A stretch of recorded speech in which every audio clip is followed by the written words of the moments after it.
For today's video, mag-unbox tayo ng Ray-Ban Meta Wayfarer Gen 2. So, itong product na to is binili ko personally and wala namang sponsor sa video na to. So, gagawin ko lang to as unboxing and review.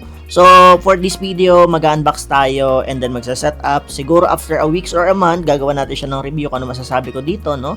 Kasi gusto ko na rin mag-start mag-vlog at syempre, nahihiya naman ako mag-vlog, no? So, I think ito yung way para medyo matanggal ko na yung hiya ako sa pagbabloging. Okay, so umpisa na natin pag-unboxing. Let's go. Okay, so yun guys, perfectly sealed naman siya. Okay, so ito ay hindi natin mabibili sa official website dito sa Pilipinas dahil hindi pa siya available. Okay, so tapos may mga features dito na hindi natin maaaring magamit kasi nga nasa Pilipinas tayo. Okay, so umpisa na natin unboxing. Let's go. Tanggalin na natin tong kanyang seal.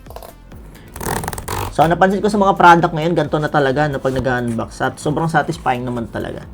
Okay, ayan, buksan na natin guys. Napakaganda oh, parang nag-transform. Uy! Grabe naman to guys, ang ganda. Wow. Sobrang premium guys, no? Ayan oh, Ray-Ban Meta. Tapos, scan to get started. So, currently, pinang-re-record ko yung aking iPhone or camera. Yan, unboxing muna tayo guys, buksan natin to. Yung nailaw, color red siguro dahil lobat siya. And yan, sobrang premium tingnan nitong kanyang bahay nitong salamin na to. Okay, tanggalin na natin guys. Paano ba to tanggalin? Ayun.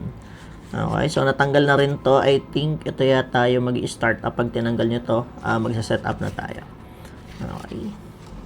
And so magnetic siya guys. Napakadali naman yung isara at buksan. Okay. So ayan guys, red siguro, lobat kaya ganun. Okay, so ito yung pinakang glass niya.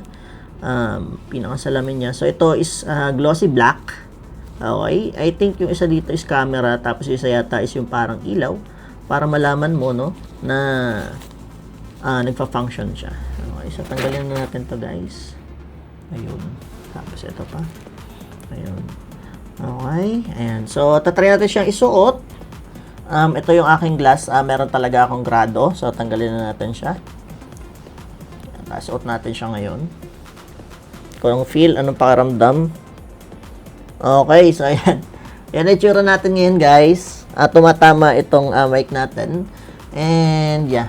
Ngayon, subukan natin siyang i-set up. Tatanggalin na natin itong camera dito sa taas. And, ang papakita ko nila sa inyo is yung actual app installation and setup niya.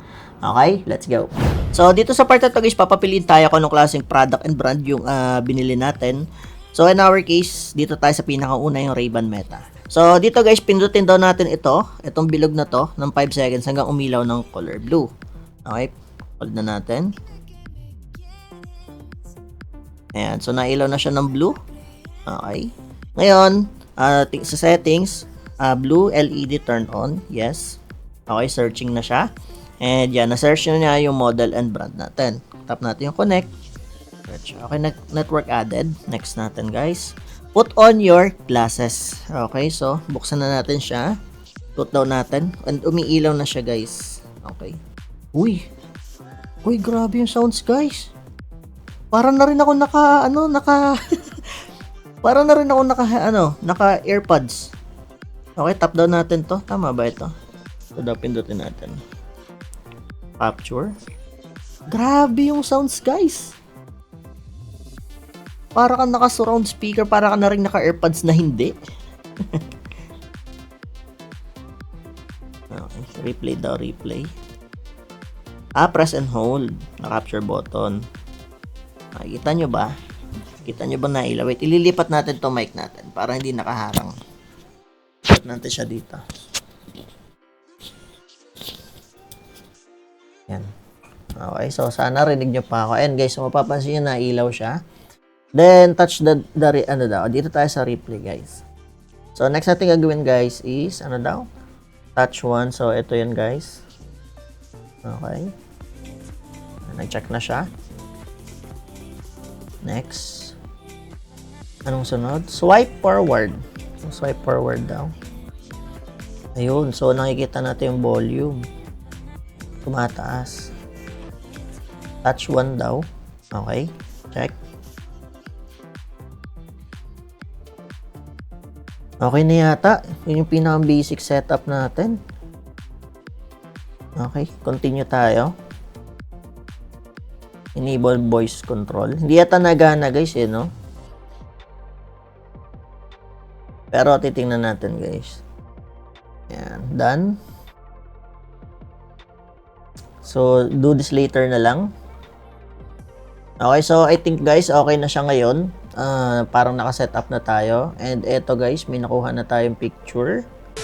Then guys, explore natin tong gadget na to, kung worth it ba siya, lalo na pag pang-vlogging, kapag halimbawa medyo nahihiya ka mag-vlog, no, na gusto mo kunan yung mga moments sa ginagawa mo, for example, nagda-drive ka, nag-unboxing ka, so susubukan natin siya, and so on and so forth.